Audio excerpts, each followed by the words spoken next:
I-share ko lang po sa inyo mga boss amo ang isa sa dahilan kung bakit may tagas itong fork o telescopic shock ng ating motor na Suzuki. Ito nag-ano na ang kanyang oil. Ayan.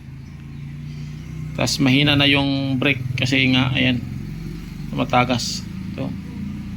Parang sunog yung brake dahil sa ano yan, sa leak ng oil dito. Ayan. Bali angat mo lang itong dash cover. Tapos, ayan. Papansin mo mayroon siyang tama rito. Ayan. Kaya tumatagas kahit bagong ano pa lang palit ang oil seal. Mga ano pa lang siguro to, 1 year pa lang na pinalitan natin ng oil seal dito. Ito yung kanyang oil seal. Palitin na rin yan, pero dahil nga sa ano, sa pagtagas ng oil, ayan, mapaaga siyang palitan. Ayan, iangat mo lang, luwagan mo to, tapos ayan, may kalso. Ganun din dito. Ang gagawin natin dito mga boss amo, ano lang muna natin to, DIY lang muna natin. Ililiha lang natin muna to para mawala yung ano na yan, yung ayan, yung maliliit. Iliha lang natin ng manipis na liha. Ayan. Isa, dalawa, tatlo.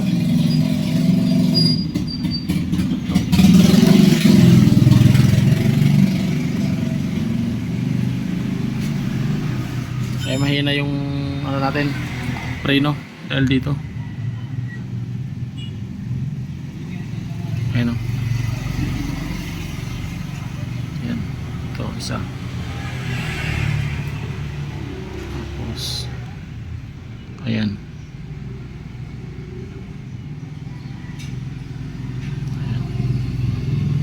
Meron na rin siyang maliliit dito. Ayan.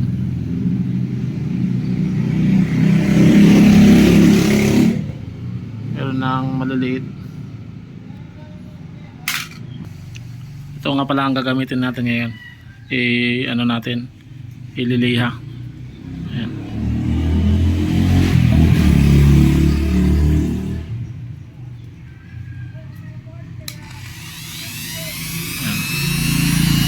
Ilihain natin yan para mapantay.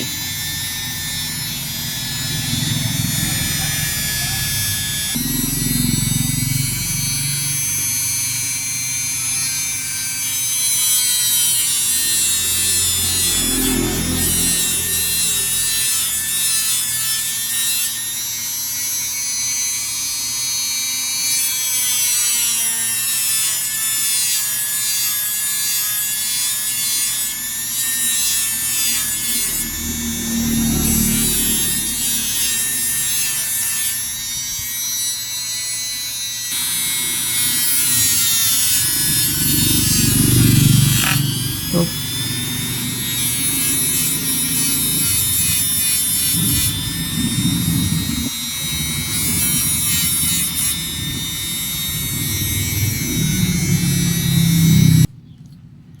ito natin mga pamalit.